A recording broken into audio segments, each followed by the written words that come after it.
Salut à tous et bienvenue sur ma chaîne éducative. Aujourd'hui, on se plonge dans une œuvre incontournable du théâtre français Antigone de Jean Anouilh. Dans cette vidéo, je vais vous présenter un sujet de production écrite avec une correction détaillée. Alors, restez bien jusqu'au bout. Niveau baccalauréat, examen de français, production écrite, extrait d'Antigone et de Jean Anouilh. Pages 105 et 106. Je répète, pages 105 et 106. Passons maintenant au sujet de la production écrite.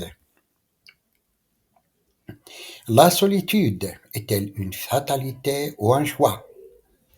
Les consignes.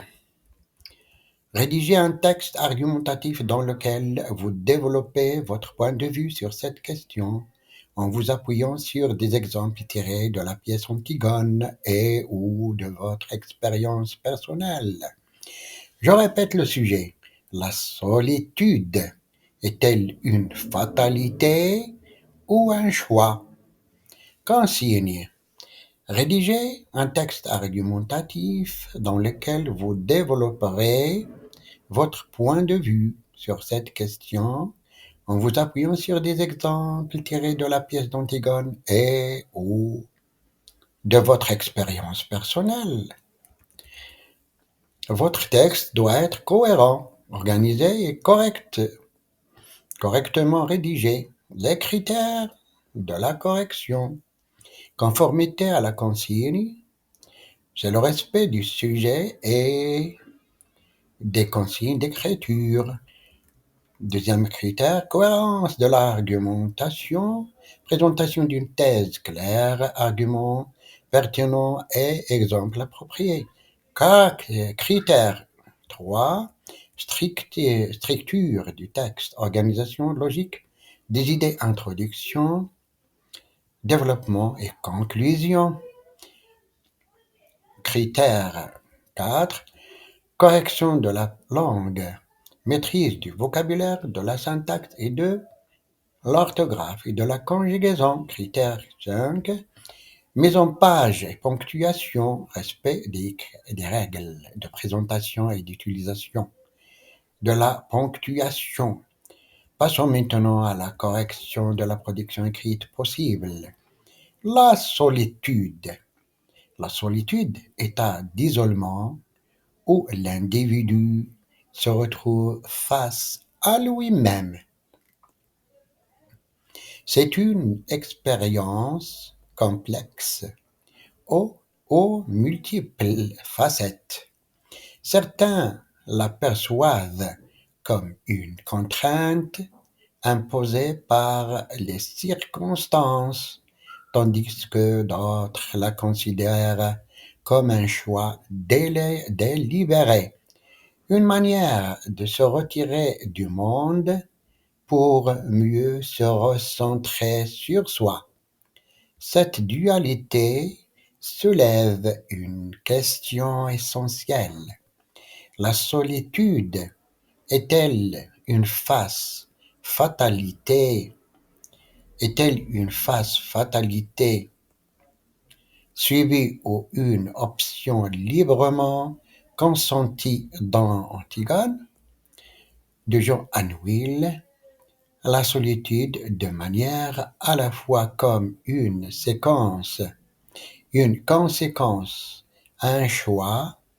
Antigone, en refusant obstinément de se soumettre aux lois de Créon et aux attentes de la société, se retrouve isolée de sa famille, de la cité et même de son fiancé Émone. Son isolement semble d'abord être une fatalité issue d'une lignée tragique marquée par le destin d'Œdipe. Elle paraît condamnée à la solitude et à un sort funeste, comme le souligne Créon. Il incarne l'orgueil d'Œdipe, héritant de son intransigeance et de sa malédiction. Cependant, la solitude d'Antigone n'est pas uniquement subie, elle est aussi revendiquée. Elle refuse les compromis proposés par Créon, préférant la mort à la renonciation à ses valeurs. Pour elle, la solitude devient un espace de liberté et d'authenticité où elle reste fidèle à sa conscience. Elle affirme, moi, je peux dire non encore à tout ce que je n'aime pas, et je suis seul juge. Cette quête d'intégrité la conduit à un isolement qu'elle assume pleinement, faisant de sa solitude un choix courageux plutôt qu'un poids imposé. D'une manière plus générale, la solitude peut être une expérience enrichissante et transformative dans un monde hyper connecté et bruyant.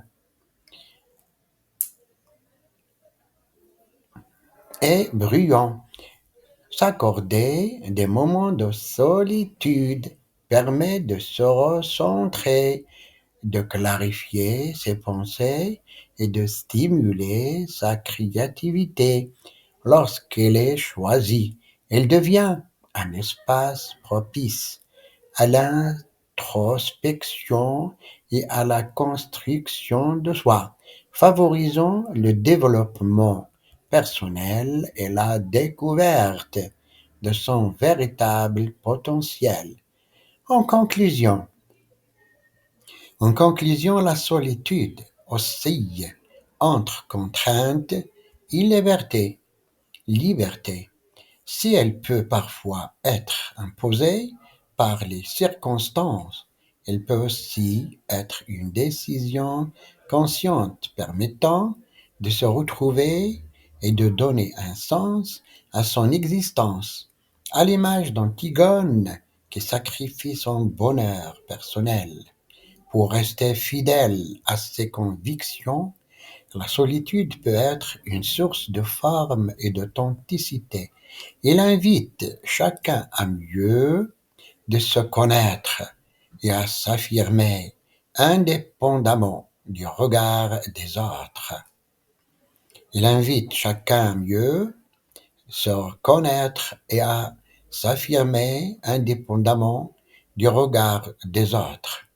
C'est fini. J'espère que cette vidéo vous a aidé à mieux comprendre cet extrait d'Antigone et à vous préparer efficacement pour votre examen. Likez, abonnez-vous et activez la cloche pour ne rien manquer des prochaines vidéos. À très bientôt sur la chaîne éducative.